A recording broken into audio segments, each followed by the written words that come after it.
Today I want to share some tips on how to become an effective PCN pharmacy lead. If you are new here, my name is Osama. I'm a pharmacist working in England. So what qualifies me to make this sort of video? Well, I was a pharmacy PCN lead for around 18 months and I had some considerable success following the tips that I'm about to give you. Number one, identify who the clinical directors are within your PCN.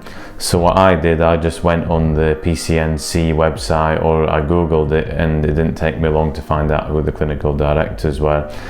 I then emailed them just to introduce myself and to explain to them what the role of a pharmacy PCN lead is. Getting this dialogue started between you as a PCN pharmacy lead and the clinical directors is so important, because you want to foster that atmosphere of dialogue and collaboration that is central to the ethos of the PCN ideal. Second step is to find out which pharmacies lie within your PCN. Once you have identified the contractors that are within your geographical area, send them an email via NHS email. It's the most secure way of doing it. So what I did, I just sent a bulk email out to all the contractors, again just introducing myself to them, my name and what my role is. And to save time, what I did was, within Microsoft Outlook, was to create an email group where I bunched all the, I think it was around 15 pharmacies, all into an email, or all into an email group, should I say. And that just saved so much time. Rather than emailing every single individual contractor, I could just email the group as a whole. So definitely try that one out. Third tip is, once you have got a handle on who your contractors are, get in touch with someone from each of those pharmacies, get some contact details and set up a WhatsApp group. I found using WhatsApp to be one of the most potent tools I had within the PCN and within my role as a PCN lead. If I wanted to get a quick message across to everyone within the PCN, I simply just sent a message via WhatsApp, and honestly it really works a treat. I highly recommend you do this. Step number 4 was to keep everyone within the PCN regularly engaged through dialogue. So for example, the clinical directors, I would send them emails with important bits of information, but I was careful to ration what I did send them, because obviously you don't want to overload the clinical directors with rubbish that they didn't need to know. So I just kept it sort of to what I felt was the most important things that they needed to know.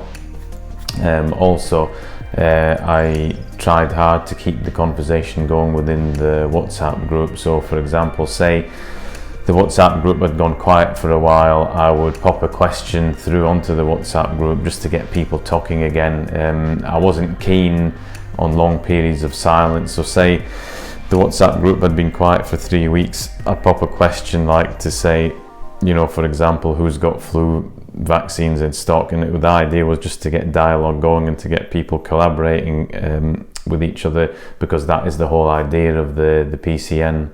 The last step I would recommend is to make good use of Zoom meetings. Now obviously within the PQS scheme you have to have a certain number of Zoom meetings, but there's nothing stopping you from doing an extra one here and there, just to foster that feeling of togetherness. I know when I did my Zoom meetings it was quite useful, because you can actually put a face to the person and actually made you feel as if you were part of a cohesive group. So definitely go for Zoom meetings. So by using all these techniques in the PCN that I was working in, we were able to have a really good flu season.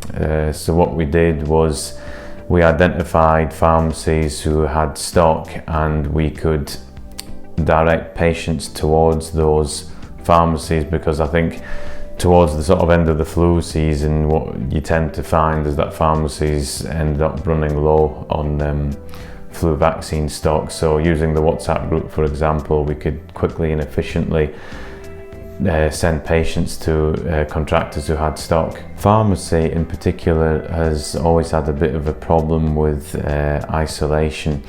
The creation of the primary care networks has brought some much needed discipline to this area. The creation of the primary care networks has brought organisational discipline to pharmacies, and I think it's only by working together that we can sort of maximise our contribution to society. That's not to say contractors working in isolation can't do good things, but what is the point of people overlapping when we can all work synergistically together to create good outcomes? You can have different contractors belonging to different multiples, so you can sort of look at it as these are business competitors, so why should they collaborate? Even though they may be business competitors, there is more than enough patients and prescription items to go around. So rather than working against each other, it's far better to work together, because who wins?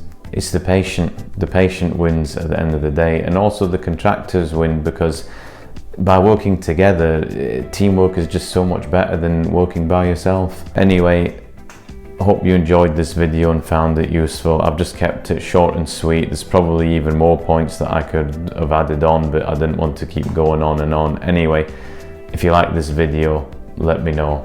Thanks. See you next time.